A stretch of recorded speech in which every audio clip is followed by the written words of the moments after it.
So, madali lang talaga makahanap ng rason kung bakit ka mag-iipon. Ang mas mahirap is paano ka mag-i-start magkaipon. Today, magla-live unboxing po tayo ng 3-month ipon challenge ko from July to September 2023. And at the end of this video, malalaman natin kung gaano karami ang laman ng aking ipon challenge na to. Kaya, please watch until the end. Pero syempre, bago ang lahat, i-share ko muna sa inyo yung 5 psychological tricks na ginamit ko para makaipon ng ganitong pera, even though I am student. Kaya nga, napakahalaga na alam mo kung saan ka kumukuha ng pera. Kasi po, mahirap mag-ipon kung wala kang cash flow. Kaya ask yourself, ano ba yung current status mo? Are you self-employed? Are you employed? Are you student like me? Or no job at all? Kasi doon natin malalaman kung may iipunin tayo kung meron tayong income. So, bakit nga ba mahalaga mag-ipon? Kilala niyo ba si Robert Kiyosaki, yung author ng Rich Dad, Poor Dad? Sabi niya, don't save money in the bank. Bakit kaya? Kasi ang pera daw sa bangko is nagde-depreciate ang amount over time. And according nga sa kanya, instead of saving your money, you have to invest it in business or stocks to the things that will multiply. Pero may argument in this statement is dahil tayo is konti pa lang yung pera natin, we have to save this little money that we have in order to create or have this larger money. Pwede natin invest sa business or sa iba't iba pang bagay na pwede mag-multiply. So, now to give you an understanding sa iba't ibang uri ng ipon, it will lead us to psychological trick number 1. You have to name your savings. Pag alam mo kung para saan yung savings mo, alam mo rin kung kailan mo ito bubuksan. So, we have 4 major type of savings. First is yung emergency fund. This is the do not touch this fund unless meron kang medical emergency or nawalan ka ng trabaho. Pangalawa is I can touch this funds. Ito naman yung mga bagay na alam mo na gagamitin mo talaga in the future. For example, ito yung pambibili mo ng regalo, self-care na kailangan mo talaga. Ang pangatlo is future purchase fund. Dito naman yung mga bagay na meron kang specific goal. Bibili ka ng car, bibili ka ng bahay, or gagamitin mo sa kasal. Wherein, ito yung savings na nagiging part na siya ng living expenses. And lastly, yung long-term fund. At this point of time, gusto mo na mag-save for your retirement, for your other long-term goals na mas better in this case na you put your money sa mga business or other investment rather than putting that money in the bank or saving it as it like this. So, currently, yung sinave ko is for my emergency fund because, syempre, kailangan ko ng emergency fund not only for medical issue or medical emergency, but for my survival fund. Okay, so tinatawag ko to na survival fund. Trick number 2 is save in a safe place. Ilang beses na rin ako nabigo sa pag-iipon, lalo nung bata pa ako. Alala ko dati gumagamit ako ng lagay ng pulbo, yung maliit, yung ganyan. So ginagamit ko yan, binubuksan ko siya, nilalagyan ko siya ng mga coins. Kapag may tira akong baon from school, nilalagay ko siya dyan. Pero syempre, hindi pa rin naging feasible yan that time kasi kinukuha ko rin yung pambili ng mga chichirya that time. And na-remember ko din last year, nung nagkaroon kami ng business for lumpia wrapper, nag-ipon ako sa ganitong uri ng ipunan at ang nangyari naman dito is nawala siya. Almost 35k na yung laman yan, pero nawala siya. At hindi ko masabi kung ninakaw, basta literal na nawala siya sa Dora box ko or doon sa sinasabi kong cabinet.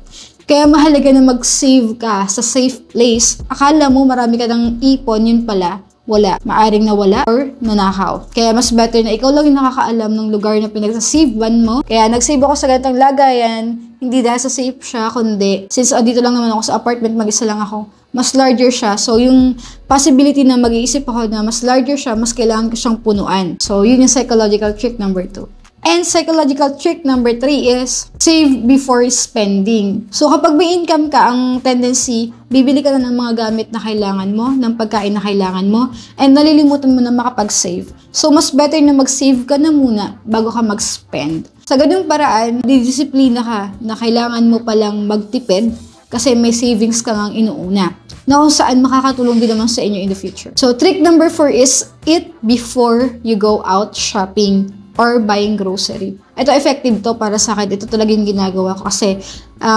kapag lumalabas ako na gutom bago bumili ng mga gamit or mga pagkain, para sa akin, lahat ng nakikita ko is masarap. Ang tendency nga nun is bibilhin ko kahit hindi ko naman talaga siya kakainin. Kaya naman nakakatulong na busog ka na bago ka lumabas at mamimili.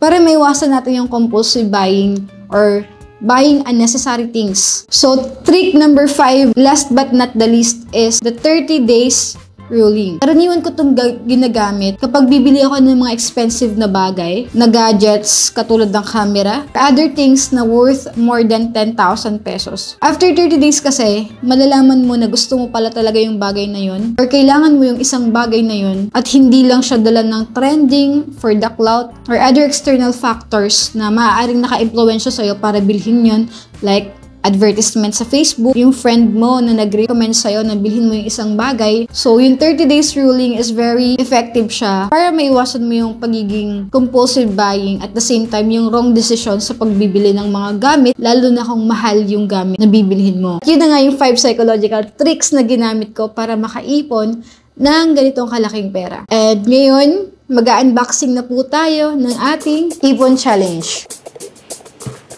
Okay, so ito na po yung ipon ko.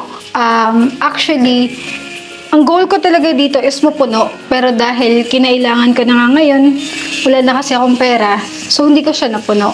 Within 3 months kong pag-ipon, ilan kaya yung inabot ng pera kong to. Ito na yung gagamitin ko for my savings. So, hulaan nyo, comment down below. So, this is the unboxing. Let's go!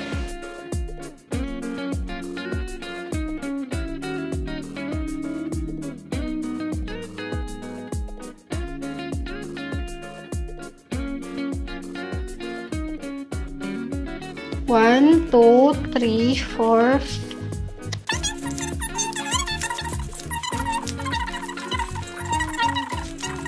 39, 40. So, 40k siya. Actually, sa totoo lang, dapat siya ay 50k.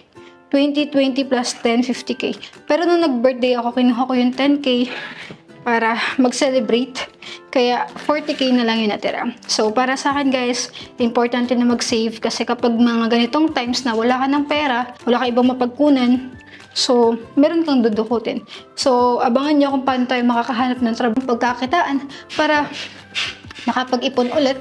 So, baka ma-confuse kayo kasi very different yung ambient color na ginamit ko sa unboxing because actually, I already done the unboxing before I shoot this video. Kasi that time is kailangan ko na yung pera na yun. And in 3 months nga, nakaipon ako ng 50,000 pesos as a student. Since emergency fund ko siya or tinatawag ko na survival fund, ginamit ko siya para makabili ng pagkain, yung mga necessities for the next 3 months and up until now na November. Meron pa rin ako nagagamit kahit paunti-unti. So there you have it, thriving people. I know pag-iipon or savings very important to us. Just keep in mind the 5 psychological tricks na pwede niyong gamitin para maging discipline kayo and magkaroon ng control over your things to save money for your future or your specific goal na gusto mong ma-achieve. I know you can do it because I do it. And I appreciate if you don't forget to subscribe to my YouTube channel and I see you in my next vlog. Thank you for watching.